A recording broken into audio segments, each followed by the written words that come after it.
Hello everyone, जय हिंद। स्वागत है आपका मेरे यूट्यूब चैनल के प्लेटफॉर्म में।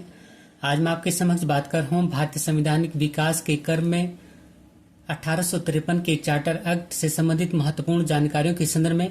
जैसे कि फर्स्ट पॉइंट है 1853 चार्टर एक्ट के प्रावधान, अर्थात 1853 के चार्टर एक्ट के क्या क्या प्रावधान है। सेकंड पॉइंट है 1853 के चार्टर एक्ट से संबंधित महत्वपूर्ण प्रश्न। जैसे क्वेश्चन नंबर फर्स्ट है, किस अधिनियम के तहत निदेशक मंडल में सदस्यों की संख्या को 24 से घटाकर 18 कर दी गई। सेकंड क्वेश्चन है, ब्रिटिश कालीन भारतीय शासन के इतिहास में अंतिम चार्टर एक्ट कौन सा था। थर्ड क्वेश्चन है, सेवाओं में महत्वपूर्ण पदों के लिए प्रतियोगी परीक्षाओं का आयोजन किस एक्ट के अंतर्गत किया गया। क्वेश्चन नंबर 4 है, किस अधिनियम के तहत कार्यकारिणी परिषद के कानून सदस्य को पूर्ण सदस्य का दर्जा दिया गया। जैसे महत्वपूर्ण प्रश्नों के संदर्भ में और इस एक्ट से संबंधित महत्वपूर्ण प्रावधानों के संदर्भ में मैं आपसे इस वीडियो में बात करूंगा। इसी के साथ मैं वीडियो को स्टार्ट करता हूं। वीडियो का फर्स्ट पॉइंट है चार्टर एक्ट 1853 के प्रावधान। फर्स्ट पॉइंट है, इस एक्ट के माध्यम से कार्यपालिका और विधायिका संबंधी शक्तियों का पृथक्करण किया गया, अर्थात इस एक्ट के द्वारा कार्यपालिका और विधि बनाने संबंधी विधायिका को अलग अलग किया गया। सेकंड पॉइंट है, बोर्ड ऑफ डायरेक्टर्स की संख्या 24 से घटाकर 18 कर दी गई, जिनमें से 6 लोगों को ब्रिटिश क्राउन अर्थात ब्रिटिश राजा के द्वारा नामित किया जाना था। थर्ड पॉइंट, इस एक्ट के द्वारा सिविल सेवकों की भर्ती एवं चयन हेतु खुली प्रतियोगिता का शुभारंभ किया गया।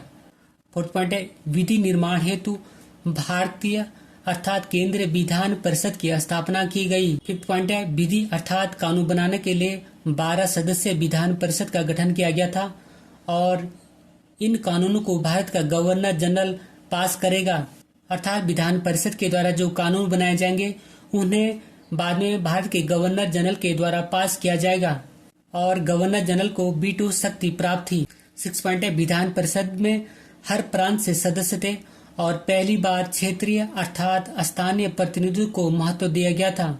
7 पॉइंट है, विधि सदस्य को अस्थायी कर दिया गया था और इस सदस्य को वोट करने का अधिकार दिया गया था, क्योंकि 1833 के एक्ट के द्वारा जो विधि आयोग और विधि सदस्य की नियुक्ति की गई थी उसे केवल अस्थायी तौर पर ही नियुक्त किया गया था।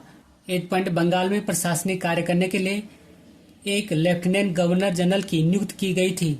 9 पॉइंट, इस अधिनियम के तहत अर्थात 1853 के चार्टर अधिनियम के तहत कंपनी को कोई निर्धारित समय नहीं दिया गया था।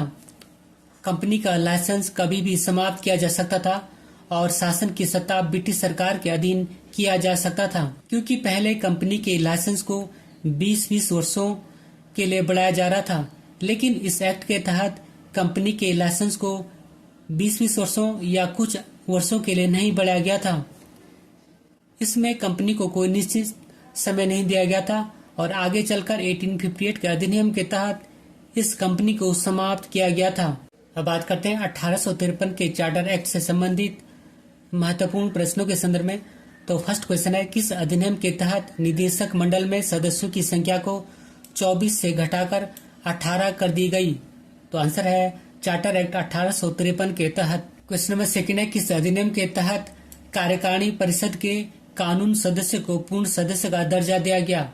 आंसर है charter act 1853। Question number third है, किस अधिनियम के तहत ब्रिटिश संसद को किसी भी समय कंपनी के भारतीय शासन को समाप्त करने का अधिकार दिया गया। तो आंसर है चार्टर एक्ट 1853 के तहत। क्वेश्चन नंबर 4 है, ब्रिटिश कालीन भारतीय शासन के इतिहास में अंतिम चार्टर एक्ट कौन सा था। तो आंसर है 1853 का चार्टर एक्ट। क्वेश्चन नंबर 5 है, सेवाओं में महत्वपूर्ण पदों के लिए प्रतियोगी परीक्षाओं का आयोजन किस एक्ट के अंतर्गत किया गया। तो आंसर है 1853 का चार्टर एक्ट के तहत।